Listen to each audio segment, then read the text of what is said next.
जरा सोच कर देखिए, सदियों से चला आ रहा एक शांत आत्मनिर्भर गांव, अपना उगाना अपना खाना। लेकिन अचानक एक दिन एक विशाल ग्लोबल ट्रेडिंग कंपनी उनकी जमींदार बन जाती है। अजीब लगता है ना?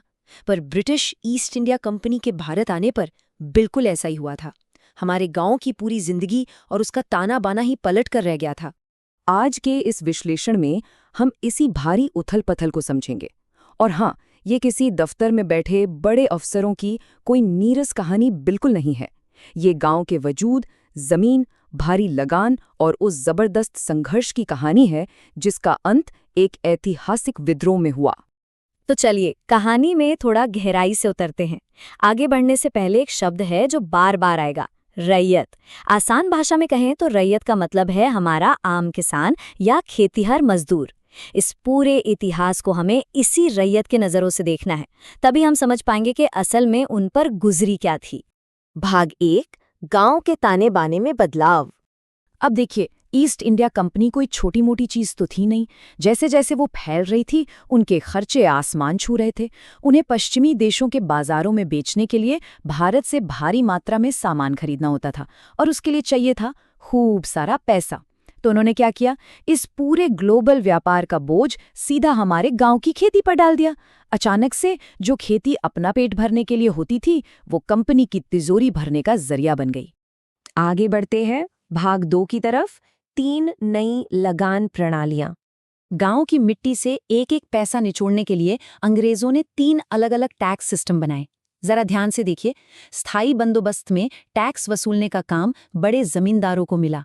महालवाड़ी में ये काम गांव के मुखिया को सौंप दिया गया। और दक्षिण भारत में रैयतवाड़ी के नाम पर तो सीधे किसान से ही लगान मांगा जाने लगा। तरीके भले ही अलग अलग थे, पर नतीजा बिल्कुल एक था। हर प्रणाली ने किसानों पर भयानक दबाव डाला और उन्हें बेनतहा गरीबी में धकेल दिया। और ये दबाव कितना ज्यादा था, इसका अंदाजा इस बात से लगाइए कि स्थायी बंदोबस्त में जो टैक्स तय किया गया था, वो इतना ज्यादा अव्यवहारिक था कि शुरू के 30 सालों के अंदर ही लगभग 1/3 जमींदारियां नीलाम कर दी गईं। मतलब जब बड़े बड़े जमींदार ही ये भारी टैक्स नहीं चुका पाए और उनकी जमीनें छिन गईं, तो जरा सोचिए, बेचारे एक आम रैयत, एक आम किसान की क्या हालत हुई होगी। अब आते हैं भाग 3 पर, नकदी फसलों का उदय। सिर्फ टैक्स से बात नहीं बनी, अब गांव वालों पर एक नया कहर टूटा। किसानों से कहा गया कि वो अपना जरूरी अनाज उगाना बंद करें और कपास, अफीम और खासकर नील जैसी कमर्शियल फसलें उगाएं, जिनकी यूरोप में भारी मांग थी। ये तुलना वाकई में हैरान करने वाली है।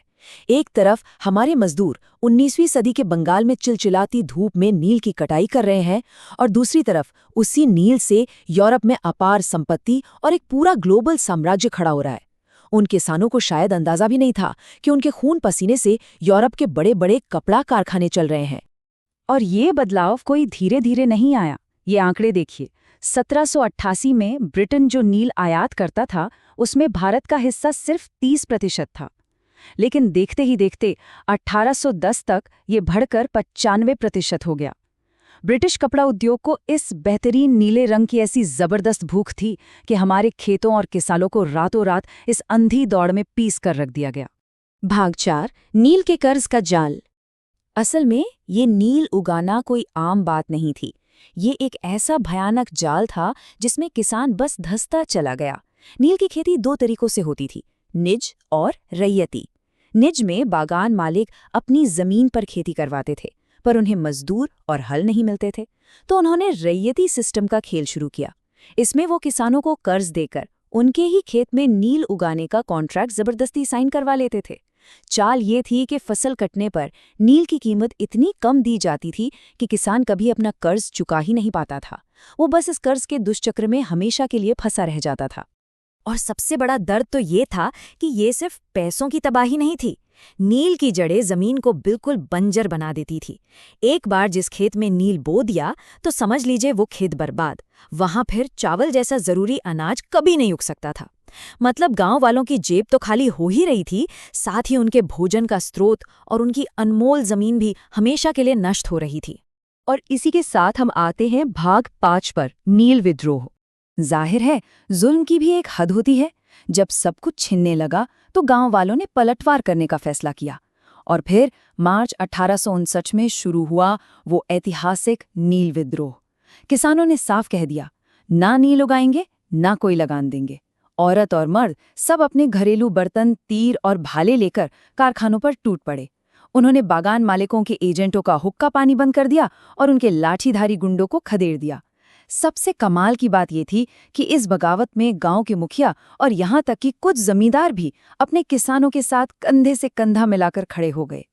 चलिए देखते हैं कि इसके बाद क्या हुआ। ये विद्रोह इतनी भयंकर तेजी से फैला कि पूरी ब्रिटिश सरकार हिल गई। मार्च 1859 में बगावत हुई और उसी साल सर्दियों तक हालात इतने बेकाबू हो गए कि खुद महारानी विक्टोरिया को दखल देना पड़ा। उन्होंने साफ ऐलान कर दिया कि अब किसी भी किसान को नील बोने के लिए मजबूर नहीं किया जाएगा। सरकार को एक नील आयोग बनाना पड़ा, जिसने अपनी जांच में बागान मालिकों को उनके क्रूर और अत्याचारी तरीकों के लिए पूरी तरह से दोषी ठहराया। ये शब्द देखिए, इसमें उस आम भारतीय रैयत की गूंज है। किसानों ने साफ कर दिया था कि अब उन्हें कोई डरा धमका नहीं सकता। सदियों पुराने एक साधारण से गांव ने दुनिया की सबसे बड़ी ग्लोबल ट्रेडिंग मशीनरी को घुटनों पर ला दिया था। ये कहानी सिर्फ जमीन या खेती की नहीं है, ये इस बात का सबूत है कि जब जमीनी स्तर पर आम लोग एक हो जाएं, तो कोई भी दमनकारी ताकत उनके आगे टिक नहीं सकती। ये इतिहास हमें सोचने पर मजबूर करता है।